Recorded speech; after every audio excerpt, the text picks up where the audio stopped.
Una iye ye, una iye, una iye ye, una. Una iye ye, una iye, una iye ye, una. Ito ang araw na ginawa ng Diyos. Tayo magsaya at magalak. Purihin ang Diyos ng kasaysayan, ng kapayapaan at kalayaan dahil ipinagkaloob niya sa atin ang dakilang araw na ito ng pagtatatag ng malayang simbahan para sa lahat ng mga Pilipino. Atin itong ialay sa mga kapatid nating katutubo. Sila, higit sa lahat, ang ating karamay tungo sa kaganapan ng buhay. Kay kita man ang una ninyuta, natabunok sa gugma o kultura. Hindi usa sa kaliwatu, kasaysayan sa pagkikisog, batik sa pagkataon.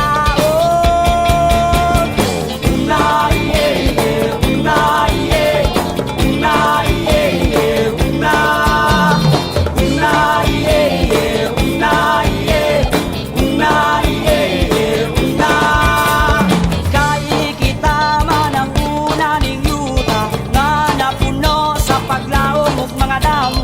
Kaya tinguhanin atong kaliwatan ang pagtingkawas, pagbago sa kahimtang.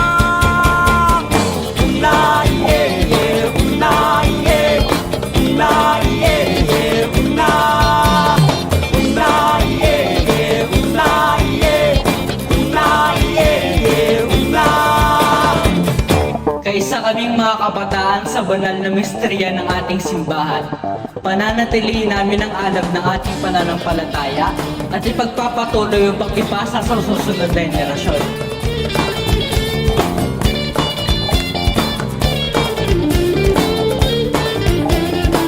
Ang ating mga kapatid na katutubo na naisa sa tabi ng lipunan ay nararapat nating igalang at bigyang pansin.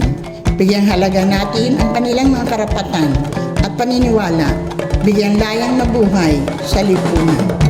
Una iye ye, una iye, una iye ye, una.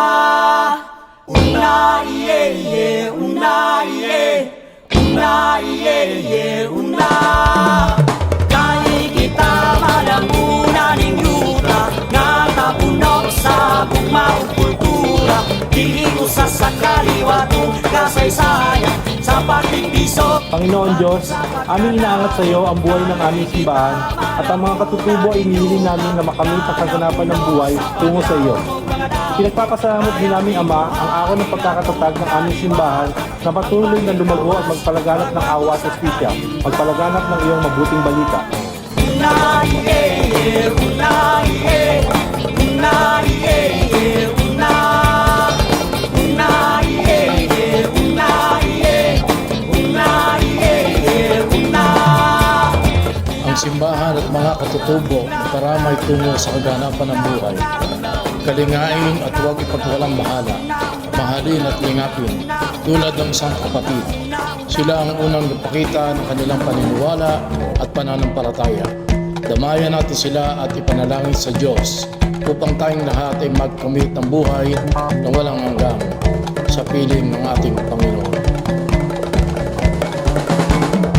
Una iye ye, una iye, una iye ye, una.